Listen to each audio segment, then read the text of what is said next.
Hola, molt bona nit a tothom. Dissabte 13 d'abril. La setmana passada us vam sorprendre. Hipnosi. Aquesta setmana tornem a rizar el rizo, com dirien aquells. Ens ve un mentalista. Quedeu-vos perquè hi ha unes coses espectaculars. També ens visita a la cadira de la veritat una persona que és estilista. Té, jo crec, molta vista a l'hora de mirar com vesteix la gent. Polèmica, ho veureu al sumari. Què tindrem també al debat? El consumisme. La gent gasta molt avui en dia, ho fa potser per algun tipus de frustració. Tot això ho tindreu avui en Perdona. Venim carregadets. Dintre sumari. Comencem el nostre programa i ens fem la següent pregunta. Ens sentim pressionats per la societat de consum? Els nostres col·laboradors ens diran el que pensen.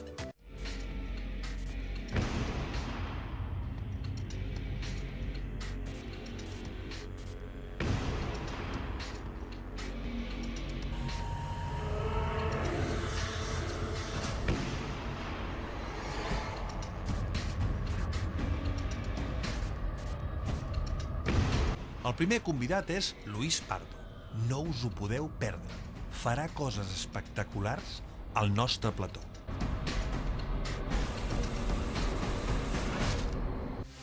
La cadira de la veritat rep a Eric Puigbach, dissenyador i estilista. Ens explicarà el que mai ha explicat.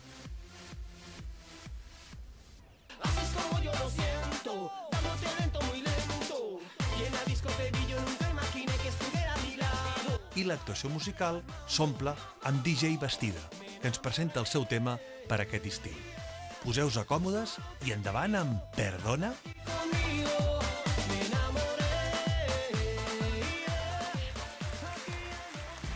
Bé, doncs, m'esteu veient amb aquesta imatge, direu, quina fila fa aquest home? No és que faci cap fila, és que tenim que promocionar una nina que realment li s'ha sortit amb molta semblança amb Sonia Arenas. Us informo d'aquesta nina, segur que us ha agradat. La nina del Perdona, que volem que sigui el nostre emblema, que sigui la nostra musa, comprant-la a Sonia Arenas, estarà disponible per tots vosaltres. Hi haurà un telèfon on podreu tenir la nina a casa vostra, per les vostres nebodes, les vostres nòvies, perquè encara hi ha gent de certa edat que li agrada a les nines, és una que mai perdem, la infantesa, i per fer-ho això, què tindreu que fer? Trucar al telèfon 905 403 068.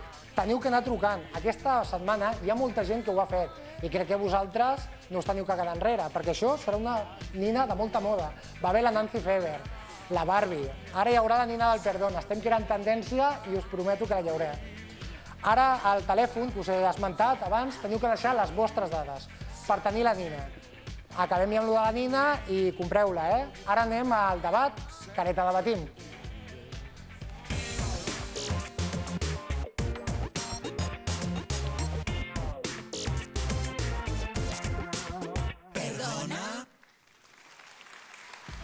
Bé, doncs avui tenim un debat que jo crec que serà molt proper, és un debat que avui en dia està a l'ordre del dia, és el consum.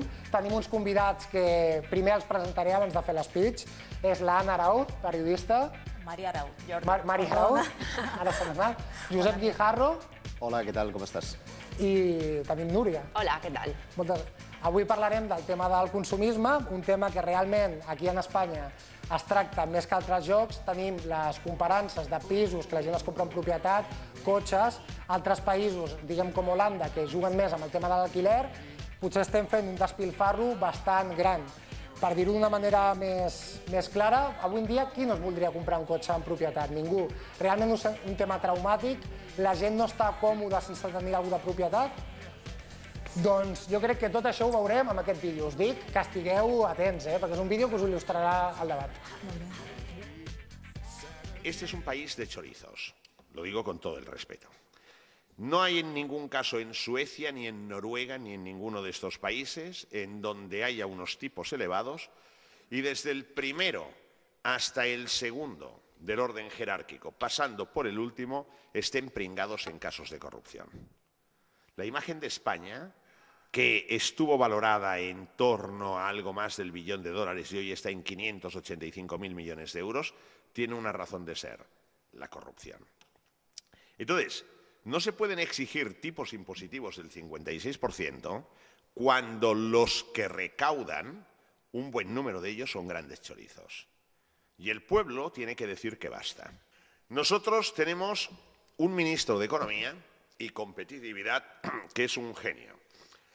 Cuando se aumentó el IVA, el ministro de Guindos dijo: no hay ningún problema porque las empresas este incremento del IVA lo absorberán con cargo a sus márgenes. En las hemerotecas lo encontrarán. Conclusión. El ministro de Economía, Luis de Guindos, hace muchos años que no ha visto ninguna cuenta de resultados de ninguna empresa española. Porque solo que hubiera visto que ni la propia Mercadona ha podido absorber el incremento del IVA, ni el Corte Inglés, i que les pimes no tenen margen per a poder absorber estos aumentos de IVA. Avui, al nostre Debatim, parlem de la societat de consum. És fàcil recordar els temps en què els bancs ens oferien hipoteques impossibles sense problemes.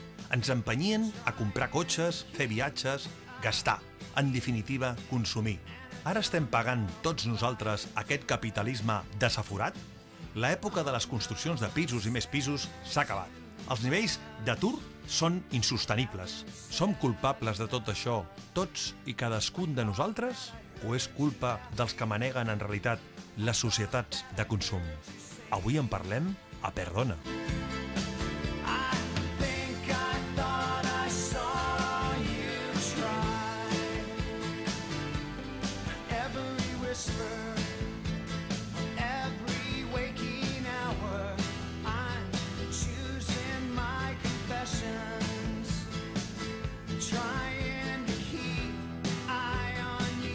Por cada vivienda que se hace o no se hace, se generan o no se generan 2,5 empleos.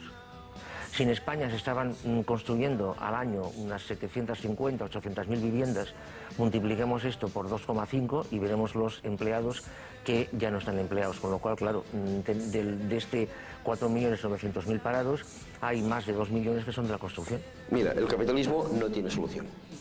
El capitalismo es un sistema, y lo digo con toda claridad, es un sistema criminal y asesino que mata a 100.000 personas de hambre cada día y que además consume este planeta de manera que yo no, pero tú sí porque eres joven, dentro de 40 años no tendrás petróleo, no podrás respirar de ninguna manera y esto es un desastre.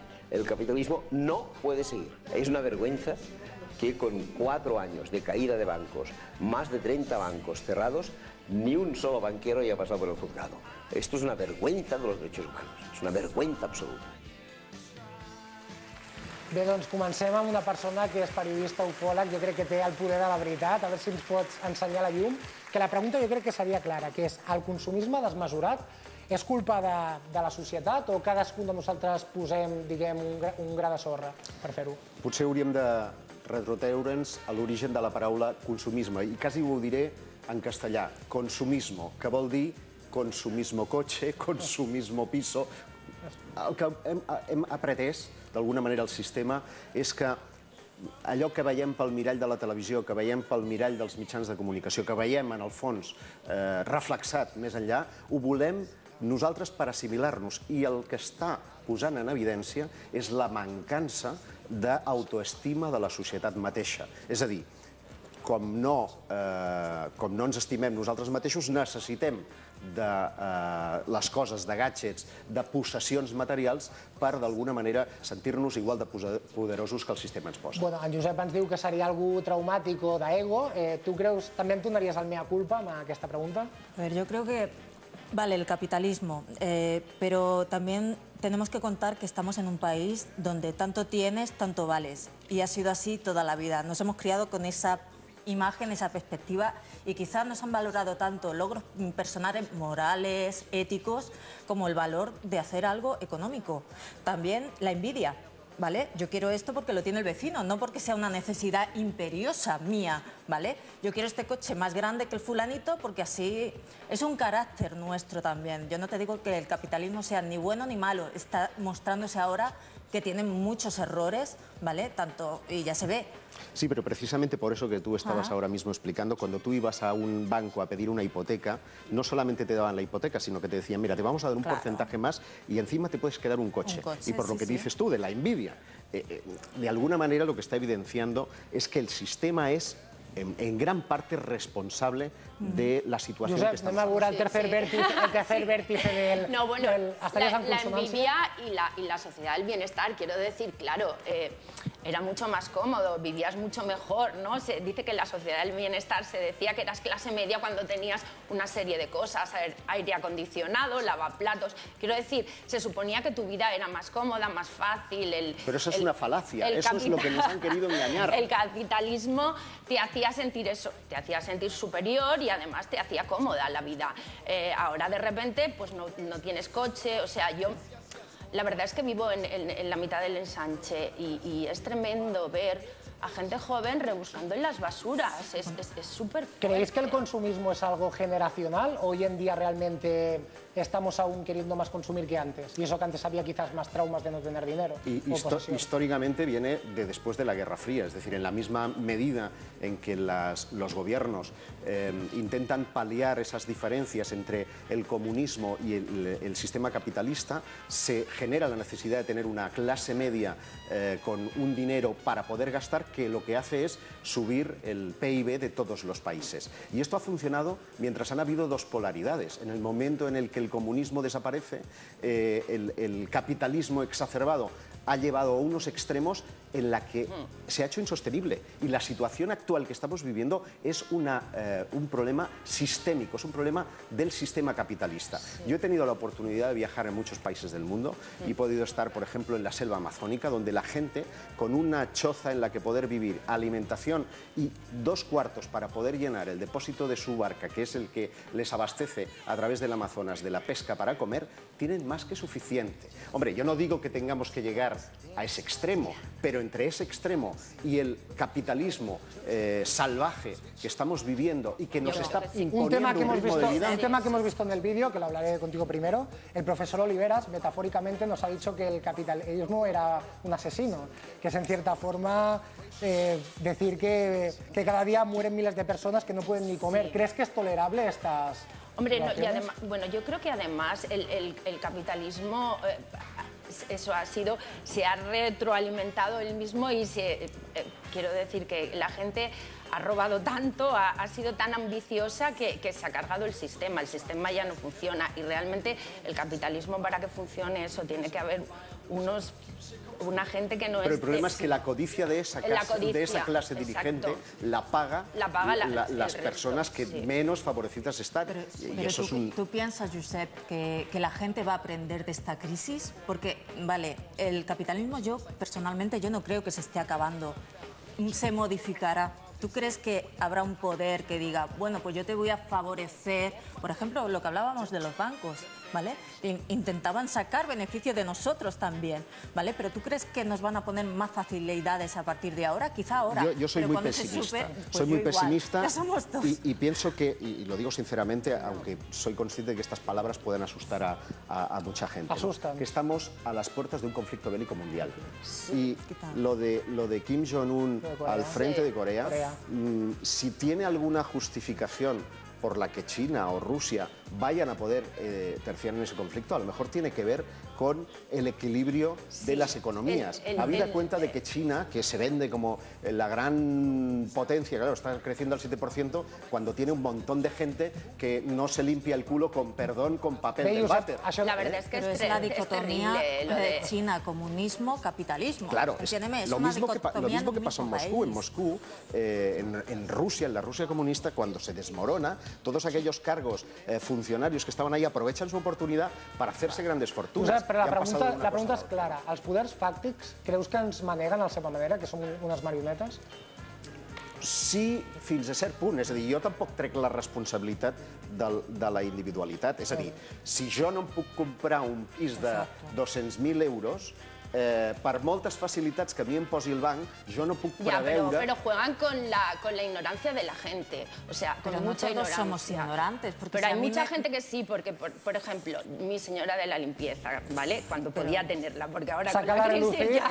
Eres víctima.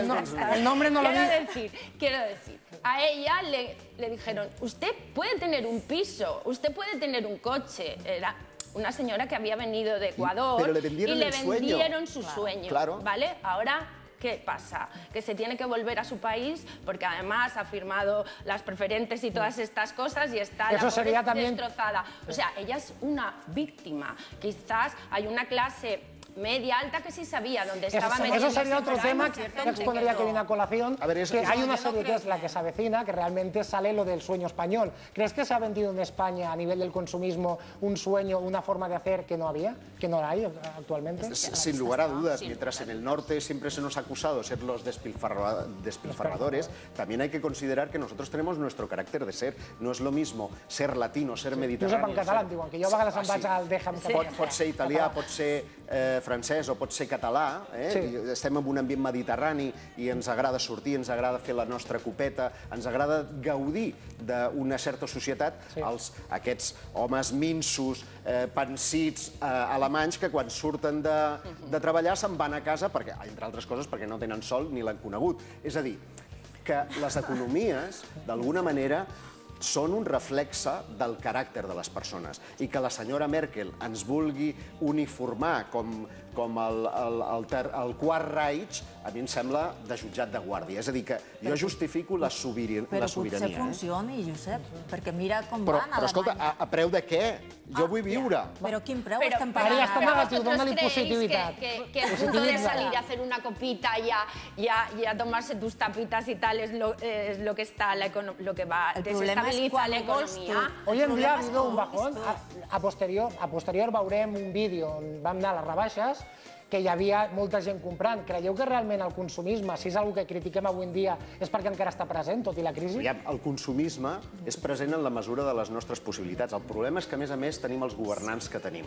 I quan ens pugen l'IVA, no són conscients que el descens, a més, hi ha dades molt actuals i molt recents del 10% que ha baixat el descens des de la pujada de l'IVA en el petit comerç. Per tant, el que estem fent no és només posar pals a les rodes del capitalisme, sinó que, a més, ens volen vendre un somni, però ens treuen els calés per comprar, la qual cosa un ja no sap a què agafar-se. No tenim un marc de referències, no tenim una brújula que ens digui quin és el camí per sortir d'aquesta situació. I també s'ha de mirar també la gent que ho està passant malament per no poder mantenir aquest nivell de vida que portava abans, que no ha de ser totalment elevat ni res.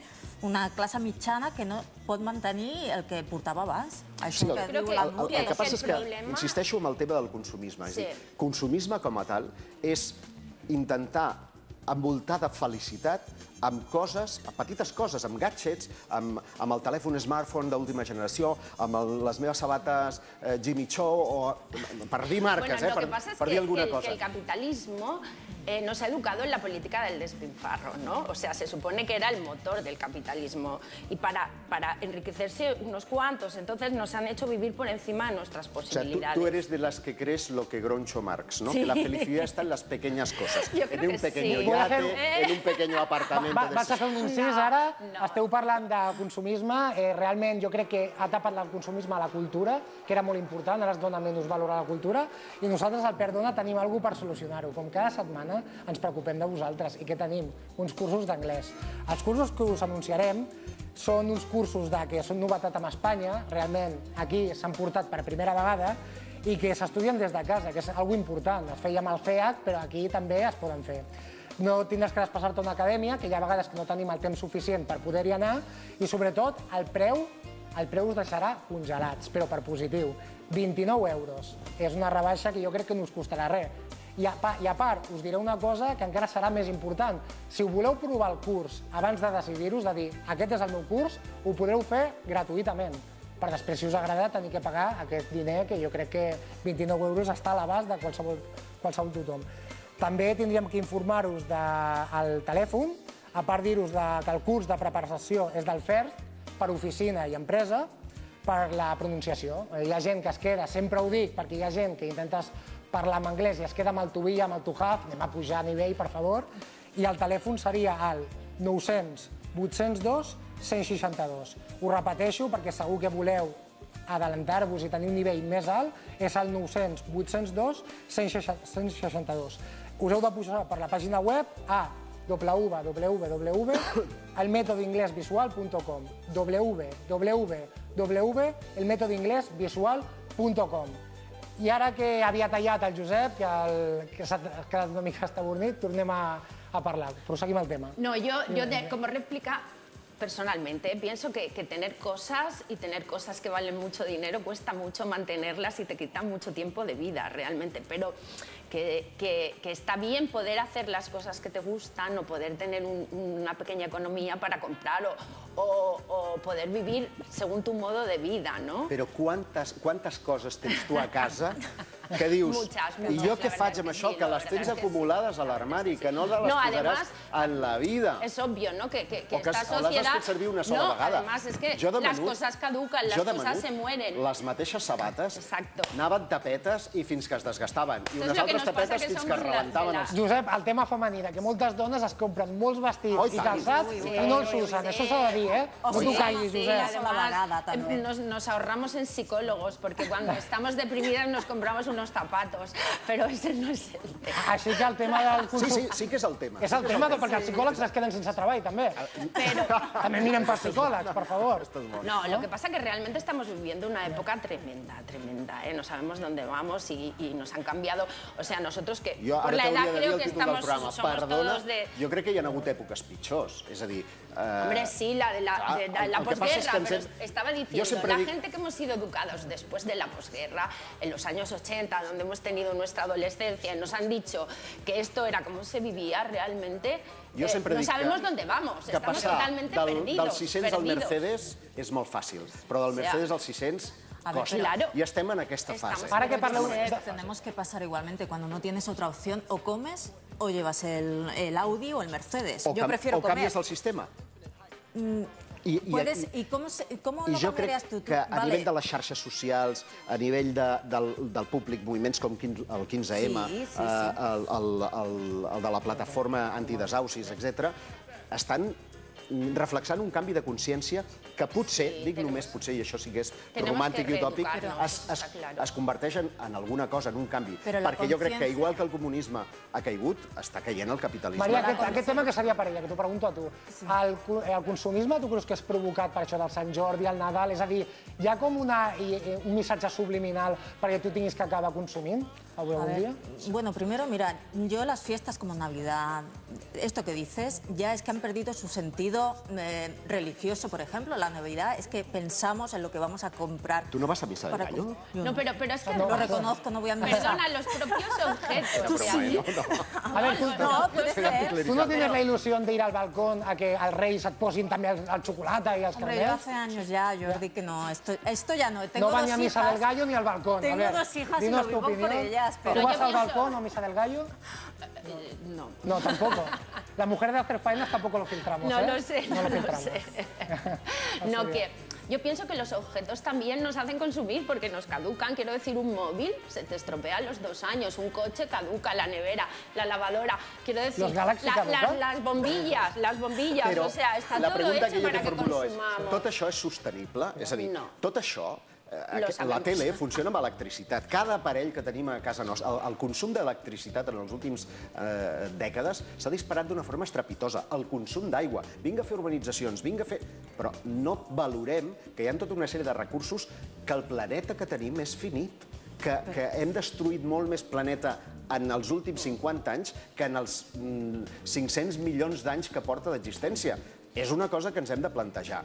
I el que fa el consumisme és no tenir cura del nostre planeta. És a saco paco fins que s'esgota. Creus que això el tema és no ser racionals? Que potser ja l'humà no és tan racional? En l'equilibri està la veritat. Ja està.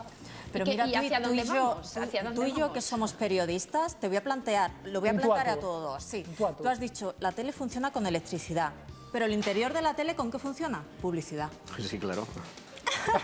Si quitamos la publicidad, ¿cuántos canales?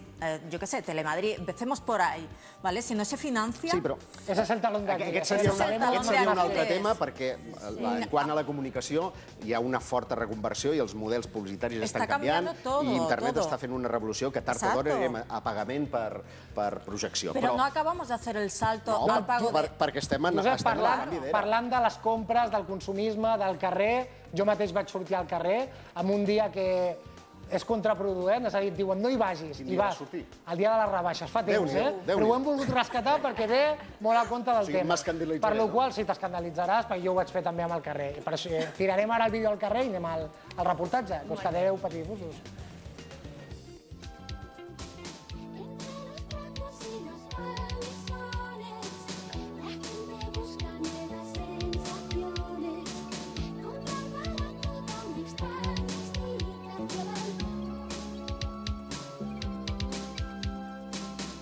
Avui preguntarem a la gent si realment compra per frustració, si està deprimida, si gasten més del que devien, perquè és la crisi, si la gent no respecta la crisi. Vostè veiem que per ara no ha comprat res, té previst comprar alguna cosa? Sí, estic mirant a veure mentre estan millor les rebaixes. Si me gusta algo, pues compro. Si compramos de buen precio, pues oye, no viene mal, ¿no?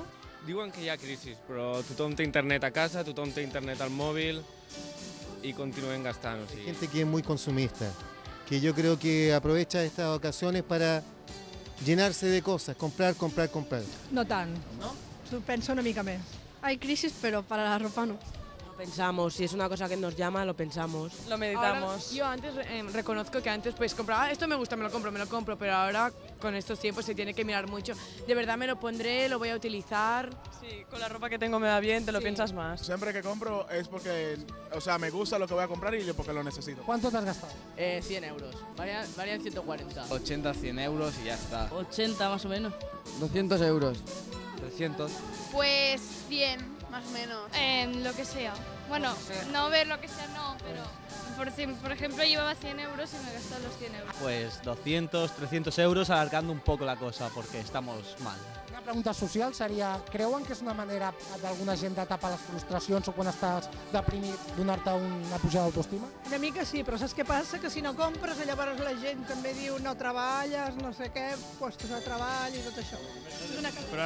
S'ha de comprar una mica més per bellugar una mica l'ambient, porque si no... Sí, creo que sí, cuando estás deprimido compras más, creo yo. Sí, sí.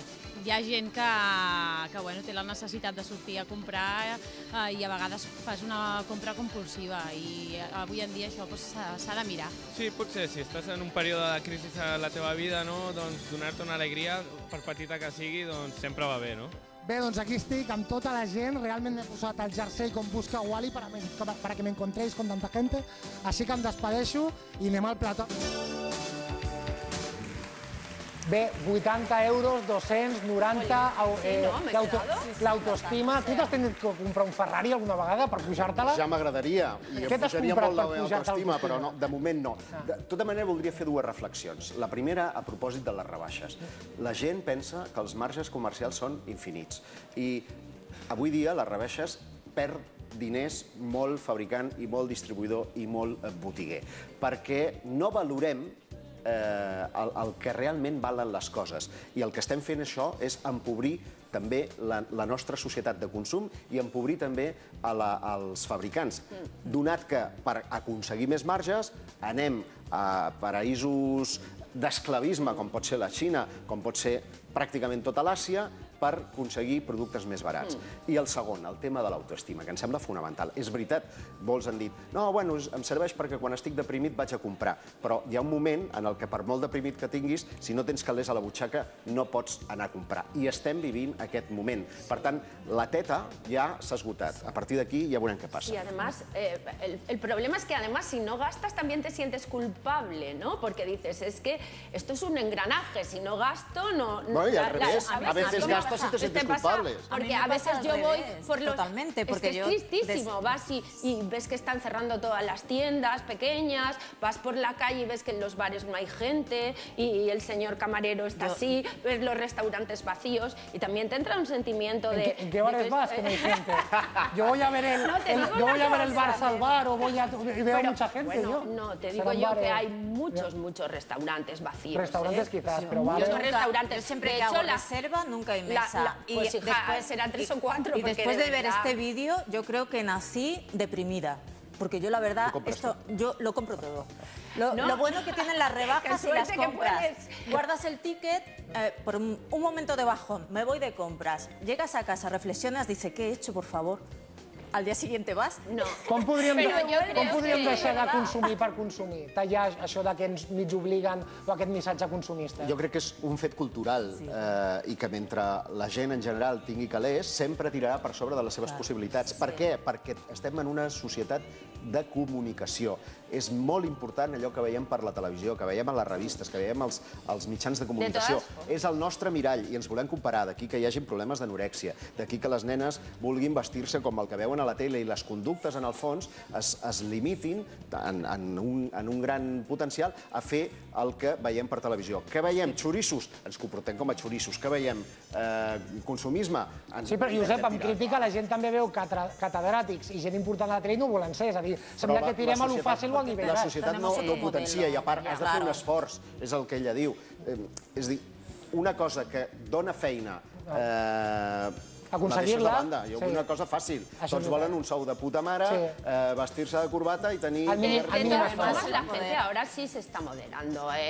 Yo creo que cada vez la gente es mucho más consciente del consumo responsable. Está cambiando la mentalidad. De hecho, es que no puedes, claro. A base de hostias. Es que después de eso, claro, o cambias... La gente salía a cenar, compraba mucho más. Aquí se están gastando mucho dinero, pero antes se gastaba mucho más. Y había gente en el reportaje que decía, bueno, yo antes iba por la calle y me compraba lo que me gustaba, ahora miro si me lo puedo poner, si no me lo puedo poner. También el reportaje está hecho en época de rebajas, también hay que decir que ahora la gente aprovecha las rebajas para comprar más lo que no ha comprado en temporada porque no puede económicamente, pues ya se carga incluso. María, pero había bolsas que eran grandes. exageradas, es decir, yo vi a gente con 5 o 6 bolsas que para ser época de crisis yo me vaig quedar gelat realmente. No, y lo fuerte es que hasta en productos de primera necesidad, ¿no? Los supermercados están notando la crisis. La gente, bueno, en las carnicerías se ha bajado la calidad, en las pescaderías, la gente mira mucho lo que tiene que comprar ahora. Es que realmente no hay dinero, no hay dinero. A veure, fem el Tribunal de Solucions. Quina solució donaríeu cadascú de vosaltres? Mira, la meva és molt senzilla, en base al que jo he vist en molts països altament deprimits econòmicament, però que en canvi tenen una gran dosi d'autoestima i moral. Estic pensant en Nicaragua, estic pensant en la Índia, estic pensant en l'Amazònia. No tenen telèfons mòbils, no tenen electricitat, però el que tenen és felicitat. Les seves estructures socials estan pensades per entendre'ns i comprendre'ns. Aquí se't mor el veí i fins que el tuf de cadàver no traspassa la porta, no t'has assabentat perquè no l'has vist. Allà la papeta que ha deixat d'anar a comprar el pa diuen «Ei, què li passa?» Immediatament. Són societats autoprotectores i no tenen calés, però tenen molta pau interior. Què faries tu, Núria? No sé, la verdad es que si tuviera la solución la diría, pero no tengo ni idea. Que els negocis fossin carnisseries i bars, no? Llavors no gastarien, ¿no? No, yo pienso, estamos perdidos, estamos totalmente perdidos, no sé, nos habían hecho creer que vivíamos en una sociedad, se está hundiendo el capitalismo y no sabemos dónde vamos, realmente no sabemos dónde vamos. Y tal como está nuestra sociedad, volver a la sociedad de Nicaragua va a ser muy difícil. No, hija, no, eso no, ya te digo. Tu has dit això, que volem anar a Nicaragua, Josep? No tan negatiu, No sé cómo vamos a salir de esta, ¿no? El otro día, haciendo así hablando en plan de casi broma, me decía una persona, quizás deberían tirar el misil, porque entonces nos podríamos todos a fabricar armas y esta sería nuestra salida. A ver, Nicaragua, misil, vamos a rebajar. Yo doy una opción mucho que yo creo que es mucho más sencilla de llevar a cabo. Yo creo que todo se soluciona un poquito. O se remedia teniendo cada uno un poco de dedos de frente y criterio propio. Que por mucho que el banco me diga compra, yo decir, a ver, yo voy a comprar lo que yo quiera porque yo necesito esto y no necesito lo que tú me estás ofreciendo. Por ejemplo, si voy a las rebajas, no me voy a gastar 300 euros cuando ¿para qué? Si lo puedo aprovechar. Es el criterio personal que tenga cada uno. Y la imagen que quiera dar al exterior. Yo no necesito ofrecer una imagen. Es que el problema es mucho más profundo. Quiero decir, ojalá fuera eso, que solamente con un consumo responsable. Es que nuestra sociedad está basado en el consumismo. Y si tú no te cambias de coche cada 3 años o 4, resulta que las empresas de coches no pueden seguir funcionando. Yo me he cambiado de coche. El missatge està clar, volem buscar solucions, però realment a nosaltres mateixos intentem trobar-les o fem, diguem, una autocrítica cap a nosaltres? Tenemos que hacerla. Yo, mira, yo me acabo de cambiar de coche después de 11 años, ¿eh? Y iba de coña. Pero bueno, me lo he cambiado ya porque empezaba ya a fallar. Porque eres una Y consumista. soy consumista. De todas maneras, yo sí quiero aclarar algo, es decir, no hay un modelo, una salida clara, pero tampoco estamos por llegar a la Edad Media en la que cada uno esté con su pequeño feudo, ¿no? Yo creo que es urgente y se impone primero conseguir trabajo.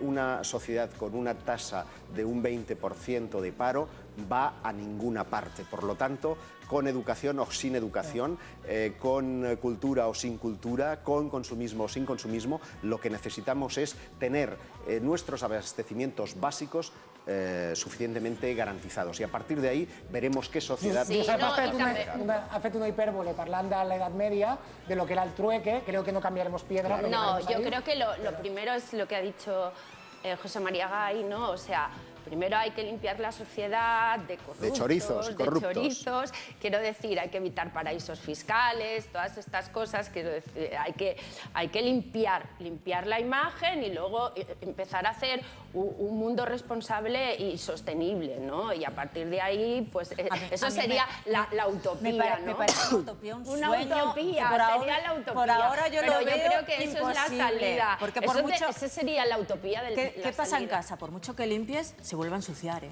Y yo creo que limpiaremos, pero ¿cuánto tardaremos en encontrar otra vez? No, porque la corrupción es inconsustancial al ser humano. Es decir, que bueno, entonces que no hay salida. Está vinculada. No, hay que poner medidas de control, hay que poner otro tipo de historias. ¿Cuál sería, digamos, el seguido? ¿La crisis crea corrupción? ¿La corrupción crea consumismo? ¿Dónde vamos a parar? Ni la corrupción crea consumismo, porque está claro que la corrupción lo que consigue es repartir solamente entre una casta dirigente, pero que la mayoría... Es decir, vamos a ver, la sociedad... el consumo no lo sostienen las 20 familias más millonarias del mundo, lo sostiene la clase media, que es la que se está cargando el sistema. Luego, ¿qué va a ocurrir?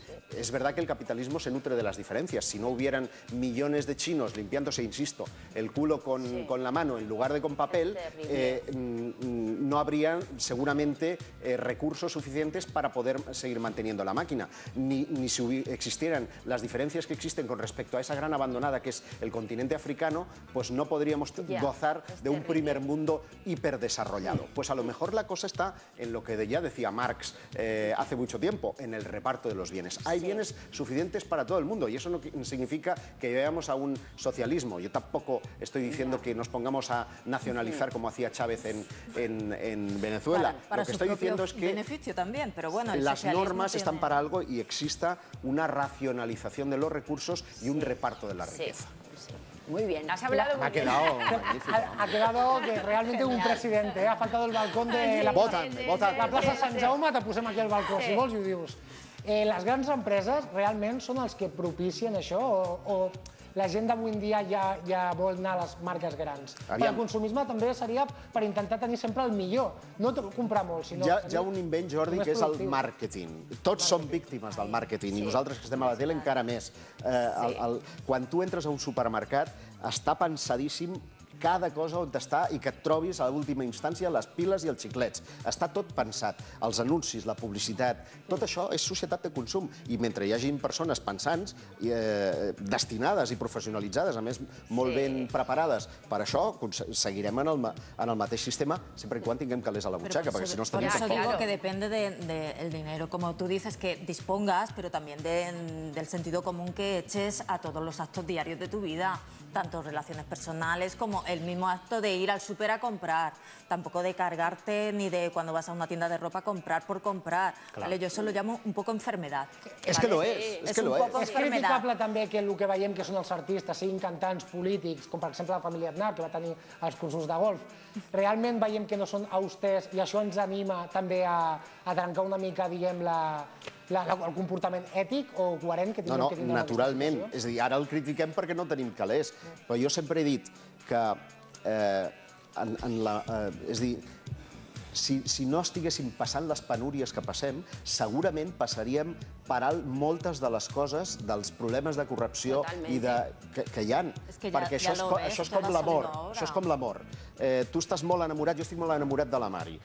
I resulta que tu m'estàs dient, però que t'està posant les banyes, però jo la veig tan enamorada i em sento tan enamorat que no li veig els defectes. I me'ls està posant, i aquest és el fet. I tu per enamorar-la què li diries? Et porto a Nicaragua, potser? Jo li diria moltes coses. Què em compres? A veure... Sabates, bolsos, a veure, un cotxe... Pur consumisme, pur consumisme. No, home, no. Aquí realment el sofà aquest, que ja era l'hora, que és un sofà que realment dona elegància, dona amor, està demostrant que també pot haver feeling entre la gent que es senta. Molt cuidado, Anem amb compte. Això són paraules majors.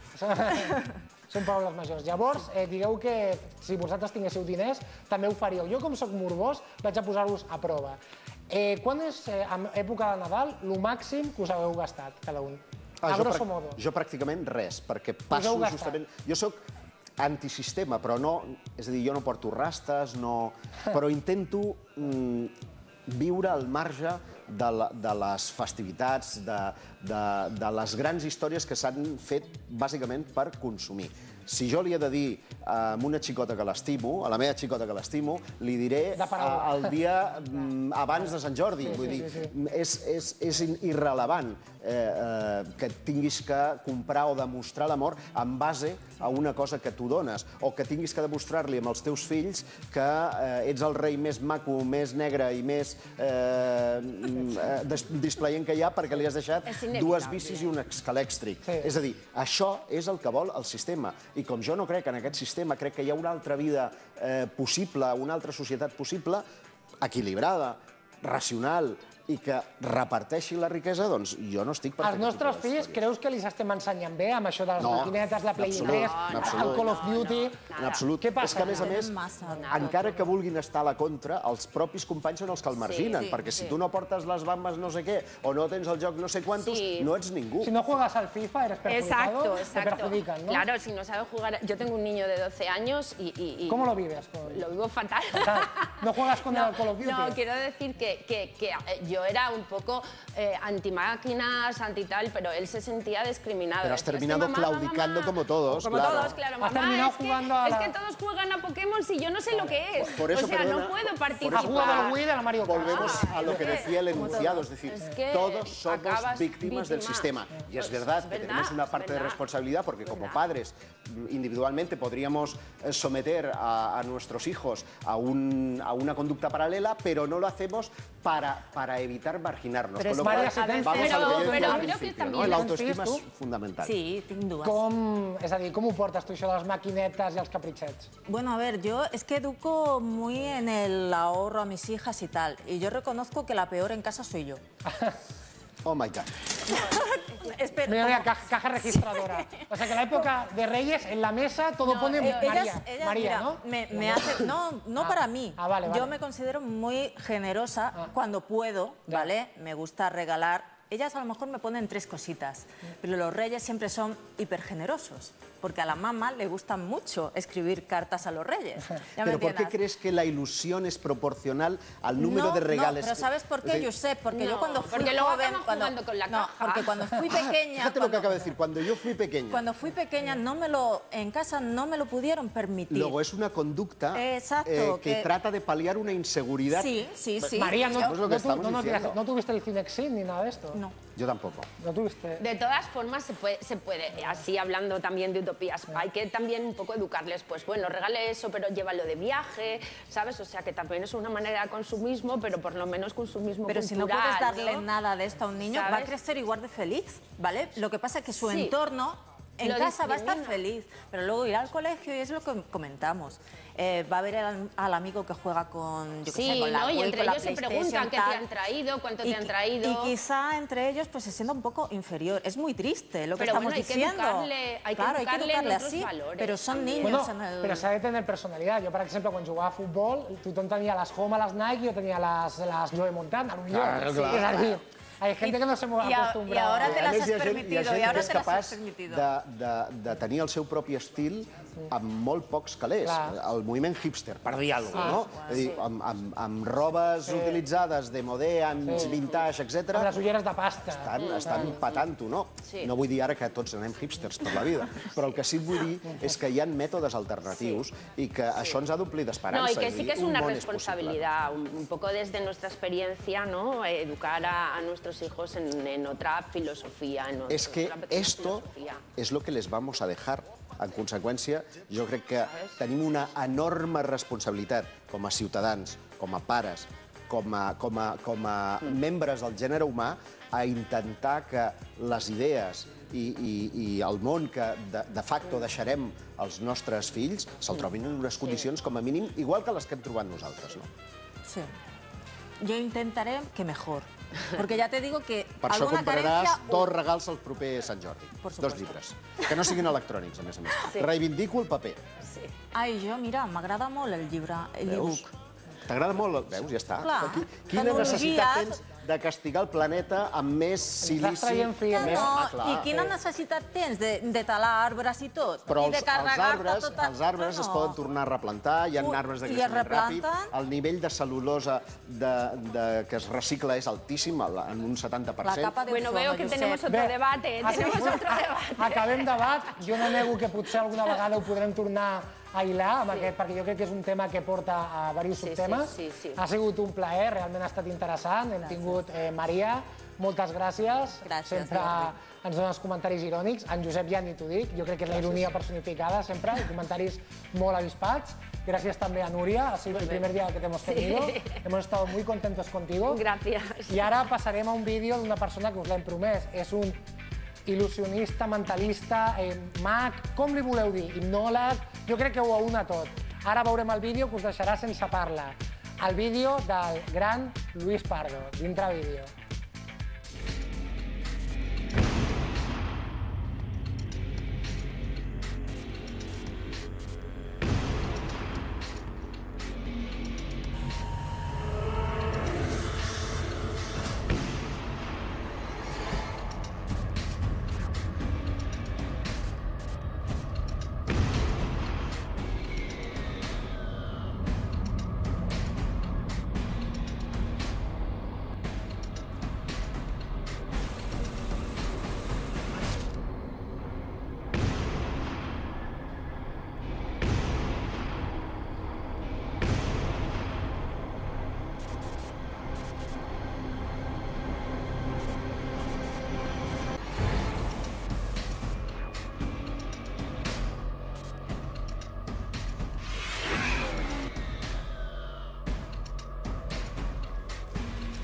Absolutament esgarrafidor, jo diria. Hem vist el Dani Rojo, que és també un conegut meu. T'he dit abans que eres mentalista, que eres hipnòleg, que eres mag. Per què t'ho has quedat tot cap a tu? Ets molt ambiciós, eh? Bueno, és que el mentalisme és una especialitat dins de la màgia, amb la qual està justificat com a màgia, i dins del mentalisme està la hipnosis, que forma part de tot aquest món. Com ens podries explicar realment el treball del mentalista, el que tu et consideres realment, perquè li quedi a grosso modo? Sí, el principal és que no existeixen, no tinc, ni jo ni crec que ningú, poders paranormals, poders psíquics. És un treball on ens basem principalment en la psicologia, hipnosis, suggestió, missatges subliminals, programació neurolingüística, el comportament humà, el llenguatge corporal, i tot això apoyat amb tècniques d'il·lusionisme, on recreem coses que semblen paranormals, però no tenen res a veure amb el món de lo paranormal. Aquest espectacle que ens faràs, que jo ja dic que aniré a veure'l, perquè també ho has promès, que em donaràs l'oportunitat de veure-ho. Sí, i tant. Fes-nos 5 cèntims, explica'ns el que es trobarà la gent, on estàs i quines hores. Bueno, el que es trobarà i el que es porta trobant ja 6 mesos. Portem 6 mesos amb cartell, vam començar a Halloween. És el meu 6è espectacle de mentalisme, es diu Cuando el diablo piensa, I és un espectacle on hi ha totes les facetes que es puguin veure del mentalisme. Hi ha coses que tenen a veure amb la transmissió mental, amb la telepatia, hi ha prediccions impossibles, hi ha jocs de risc com em jugo la vida cada dia, hi ha connexions amb supuestes energies del más allá, hi ha un vudú, hi ha nines de porcelana, hi ha moltes coses que no et fan por, o sigui, no et fan un susto, per dir-ho d'alguna manera, però sí et fan pensar. Et fan pensar en inquietuds, en misteris, en coses relacionades que sempre són una mica inquietants. Per la música que hem vist, una mica l'escenografia, podríem dir que és Rosa lo satànic, que és realment només Satrezzo? No, no Rosa lo satànic, al contrari. Com he dit, no és un espectacle de por, sinó un espectacle que fa pensar. Tu vas sortir al Uau de 4 amb Santi Millán. Jo crec que vas trencar, perquè hi havia hagut a la televisió molts hipnòlegs, molta gent sensacionalista, sense anar més lluny, Uri Geller, quan les culleres les trencava. Creus que tu va haver un abans i un després de la teva presència a Uau? Jo porto molts anys i tant també, no només per la meva presència o per fer el que faig, sinó per trencar barreres. Hem estat molts anys molt acostumats a que un mentalista, un mag, sigui una persona que va vestida de frac i fa aparèixer coloms o té unes anilles que s'enlacen. Llavors hem trencat una mica tot aquest estereotip. Hem estat una mica que per fer mentalisme, per ser mag, no tens que ser una persona que vagis vestida de frac. O sigui, si jo soc així i faig les coses que jo faig. Què li diries a la gent aquesta que està a vegades veient al televisor, veuen algun tipus de sensació d'aquest estil i diuen, esto es montado, esto es els incrèduls? Bueno, que vinguin a l'espectacle i ja està. O sigui, està claríssim. I jo haig de dir que sóc la persona més incrèdula del món. O sigui, jo sóc una persona, com he dit, no crec, no només jo, no crec que ningú tingui cap tipus de facultat paranormal ni psíquica. Tot té una explicació lògica, una explicació científica. Amb la qual jo sóc el primer, com he dit, escèptic. I això fa que els escèptics que venen a l'espectacle s'ho passin també molt bé. Ens faràs dos trucs. Explica'ns el primer, és a dir, abans que després ens faràs un altre, posterior de publicitat. Quin ens faràs ara? Mira, et faré una experiència molt ràpida, que té a veure, com he dit, amb la telepatia, però alhora amb diferents coses. Per exemple, mira, tinc per aquí... Sí, aquí. Mira que tenia ganes d'aquestes coses. Des del Màgic Andreu, quan era petit, volia que m'ho fessin. I un paper. Escriuré en aquest paper un número de 2 xifres, però mira, l'escriuré a l'esquena perquè tu no el vegis, perquè seràs tu, jo intentaré transmetre't a tu el número que estic escrivint, d'acord? Inclús l'escric a l'esquena, com he dit, perquè no vegis ni tan sols el moviment que puc haver fet amb el llapis, d'acord? Ara vull que em miris els ulls. Vull que em miris els ulls i quan et digui la paraula ja, no abans, quan et digui la paraula ja, vull que em diguis el primer número de 2 xifres que et vingui al cap, just després que jo digui ja. D'acord? O sigui, el primer que et vingui al cap després que jo digui ja. Mira'm els ulls i digue'm un número de 2 xifres... Ja. 20. El 20, per què? Doncs perquè penso que és la... Bueno, eren les lligues del Barça abans de l'any passat, ara seran 22, però crec que la Lliga 20 va ser... Ja vam tirar a ser un equip gran. Increïble. Número 20. Increïble. Què hem fet? T'ho explico una mica, t'ho explico... Explica-m'ho perquè m'he quedat, de veritat, m'has espantat. No hi ha poders, hem jugat amb missatges subliminals. Jo he estat dient-te, quan jo et digui ja, digue'm un número de 2 xifres, t'estava assenyalant un 2. I després t'he repetit, sobretot fes-ho quan et digui ja, t'he estat assenyalant el número 0. Jo t'he induït que em diguis el número 20. Aquesta és la meva feina. Fer coses que semblen impossibles, però que es poden demostrar científicament. Però això ho pots aconseguir en qualsevol moment? O realment ho has aconseguit amb mi perquè sóc més curtet i me ves venir i t'he dit no, home, no, si només ho aconseguís amb tu, doncs no tindria un espectacle on venen 100, 200, 300 persones cada dia. I participen ja en l'espectacle 40 persones cada dia. Doncs si només ho féssim amb persones que estan predisposades, doncs no tindria cap sentit. Doncs després d'aquesta situació que m'ha deixat realment sorprès, què ens faràs després de la publicitat? Després farem una cosa de risc. De risc? Farem una cosa de risc. No t'avanço més, però només et diré que em puc avança'm una miqueta perquè la gent de la tele és morbosa i li agrada veure com pateix. Només et puc dir que em puc atrevessar la mà amb un clau si surt malament. O sigui, et podries quedar manco. Lesionado. Manco no, però lesionado sí. Lesionado. Sí. Hòstia, amb els tatuatges que tens aquí seria diner tirat, I tot dependrà de tu. I dependrà de mi? Tot dependrà de tu. Jo he de jugar? Tu prendràs totes les decisions. Lluís, jo tinc a les esquenes trames a Telecinco, tinc ja molt merder, Tinc molt merder i si em fas ja fer això ja seré el malo de la tele, Jo m'estic redreçant aquí amb el director, m'estan intentant que sigui una persona raonable, coherent, que vaya por el camino del bien, si ja vamos per al mal. Bueno, és el que toca si jugues amb mi. Pot ser realment perquè vegin que no hi ha un feeling entre tu i jo, un col·laborador nostre, que el faci entrar a plató? Si vols un col·laborador, cap problema. Cap problema, participareu tots dos. Doncs ara, per la publicitat, jo pensaré qui pot ser la persona adient perquè t'ho acabi fent. Molt bé. Doncs crec que tindrem que anar a publicitat. Quedeu-vos aquí. A part falta l'Eric Puigbach, que és una persona que estila molt amb la Carmen Lomana, una persona que és polèmica i raja molt de la llengua, i tindrem aquest que li poden rajar la mà. Espereu-nos, ara tornem.